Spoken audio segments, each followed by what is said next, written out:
ஹரிவோம், welcome to Sumi's veg kitchen. இன்றைக்கி நம்ம பார்க்க போகிறது மொச்சை காரக்குழம்புங்க, கத்திரிக்காய் போட்டது. இப்போ ரொம்ப ஈஸியாக செஞ்சிடலாம் நம்ம. இப்போ பாருங்கள், இதுக்கு தேவையான பொருட்கள் உப்பு, மஞ்சத்தூள், குழம்பு மிளகாய்த்தூள், நம்ம வீட்டில் அரைக்கிறது, தனியாத்தூள் வேணால் சேர்த்துக்கலாங்க.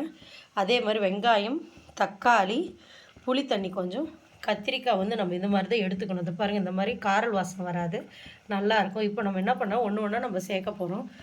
ஃபஸ்ட்டு புளி தண்ணி ஊற்றிடலாம். அதன் பிறகு உப்பு, மிளகாய்த்தூள் இதெல்லாம் போட்டுடலாம். நெக்ஸ்ட்டு வந்து கத்திரிக்காய் பாருங்கள், நம்ம அப்படியே சேர்த்துடலாம்.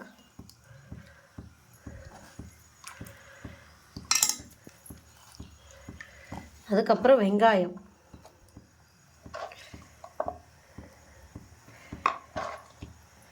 தக்காளி,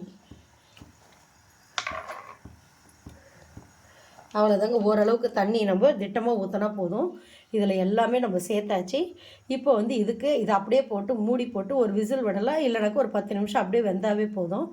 அதுக்குள்ளார நம்ம இந்த தேங்காய் இருக்கு இல்லையா, இதில் ஒரு அரைவாசி தேங்காய் மட்டும் கட் பண்ணி நம்ம விடுதாக அரைச்சி கொண்டு வரலாம். அது எப்போ சேர்க்குறதுனா, இது நல்லா ஒரு 10 நிமிஷம் 1/4 மணி நேரம் மூடி வச்சு ஒரு விசில் விட்டு வெந்ததுக்கப்புறம் அதை ஊற்றி கொத்தமல்லி கறிவேப்பிலை போட்டு கொதிக்க வச்சு இறக்கிட்டோம்னா சரியாயிடுங்க. இப்போ அதை நான் மூடி வச்சிட்றேன். இப்போ அடுத்தது நம்ம பார்க்கலாம்.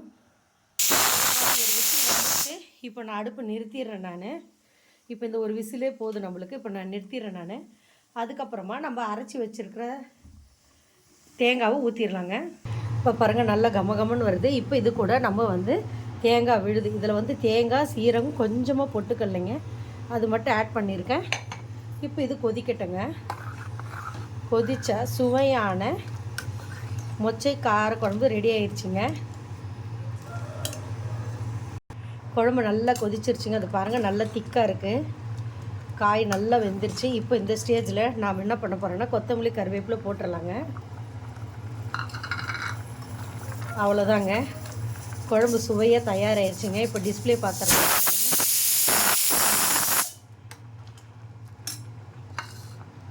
நல்லா கொதிக்க பாருங்கள், சுவையான மொச்சை கத்திரிக்காய் காரக்குழம்பு தயாராகிடுச்சுங்க. இதே மாதிரி நீங்கள் செஞ்சு பாருங்கள். அது வரைக்கும் உங்களிடமிருந்து விடைபெறுவது உங்கள் சுமித்ரா சுரேஷ் பாபு. நன்றி, வணக்கம்.